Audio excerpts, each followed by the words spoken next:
Second 20 সেকেন্ডৰ ভিতৰত এতিয়া exit পোলৰ সেই ফলাফল ওলাব আৰু এই ফলাফল অসমৰ পৰা ওলাব, অসমৰ পৰা আৰম্ভ কৰিব। সেই ফলাফল আমি আপোনালোকক দি যাম। 4 মেলৈ অপেক্ষা নহয়। এক্সিট পোলে আজিৰ তাৰিখত কি কৈছে, আজিৰ তাৰিখত কি কৈছে, প্ৰতিটো প্ৰতিষ্ঠানে কি কৈছে আৰু সেয়াই হ'ব নেকি ফলাফল। গুৰুত্বপূৰ্ণ প্ৰসংগ। কেইটামান ছেকেণ্ড বাকী আছে, আমি কাউণ্ট ডাউন দি গৈছো। কিমান ছেকেণ্ড? আৰু 30 ছেকেণ্ড আৰু 30 ছেকেণ্ড আছে। 30 ছেকেণ্ড। কেমেৰা পাৰ্চনক অনুৰোধ জনাইছো ফ্ৰেমটো চাবলৈ আৰু কেইটামান মুহূৰ্ত তাৰপিছত আমি খবৰ দিব লাগিব। তাৰ পাছত হয়তো 30 ছেকেণ্ডৰ হয় শান্তনু, আপোনাক এখন আহিছো। বেছি মুহূৰ্ত নাই, আমি খবৰ দিম। চৰকাৰ হিমন্ত বিশ্ব শৰ্মা পুনৰ চৰকাৰ গঠন কৰিব নে নকৰে, এই মুহূৰ্ত সবাতোকে ডাঙৰ প্ৰশ্ন। আৰু আপোনালোকে অসম লাইভৰ পৰ্দাত সেই তথ্য লাভ কৰিব একমাত্ৰ। নিশ্চয়কৈ কেইটামান মুহূৰ্ত যিহেতু বাকী আছে, 15 ছেকেণ্ড অপেক্ষা কৰক আৰু ফলাফল লৈ যাওক একেবাৰে।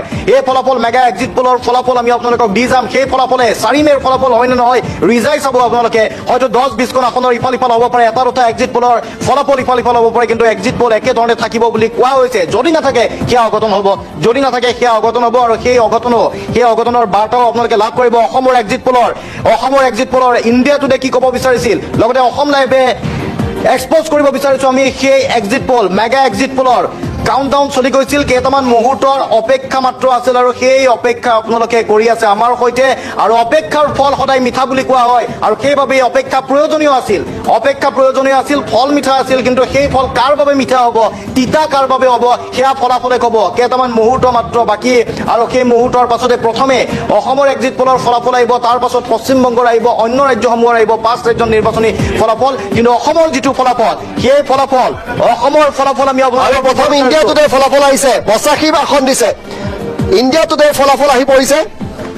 ইণ্ডিয়া টুডে আমি তথ্যসমূহ লাহে লাহে আপডেট কৰি গৈ থাকিম, কিন্তু ইণ্ডিয়া টুডে যিটো সমীক্ষা আহিছে সেই সমীক্ষা অনুসৰি অসমত এইবাৰ বিজেপি চৰকাৰ। ইণ্ডিয়া টুডেৰ সমীক্ষা 85ৰ পৰা 95খন আসন দিছে ইণ্ডিয়া টুডে।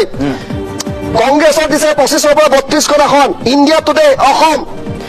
আৰু আদাৰ্ছক দিছে 6খনৰ পৰা 12খন আসন। অৰ্থাৎ ইণ্ডিয়া টুডে যিটো সমীক্ষা, সেই সমীক্ষা অনুসৰি 85তকৈ অধিক আসন বিজেপি প্লাছে লাভ কৰিব। শান্তনু 85 to 95, যিটো কথা হিমন্ত বিশ্ব শৰ্মাই কৈ আহিছিল যে 90+, আমি যিটো কথা কৈছিলো যে সাইকোলজিকেল লেভেল হয় নে প্ৰকৃততে সেই আসন হয়। শান্তনু প্ৰথমটো খবৰ আমি দিছো স্ক্ৰীণত আহিছে, ৰিফ্লেকশ্যন আহিছে স্ক্ৰীণত। 85+, কংগ্ৰেছক 25+ দিয়া হৈছে আৰু আদাৰ্ছক 0.6 অৰ্থাৎ 6+ আসন দিয়া হৈছে।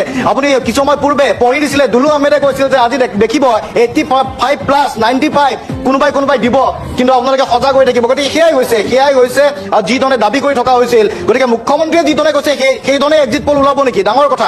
ইণ্ডিয়া টুডে এক্সিট পোলৰ এই পলটো কিন্তু এতিয়া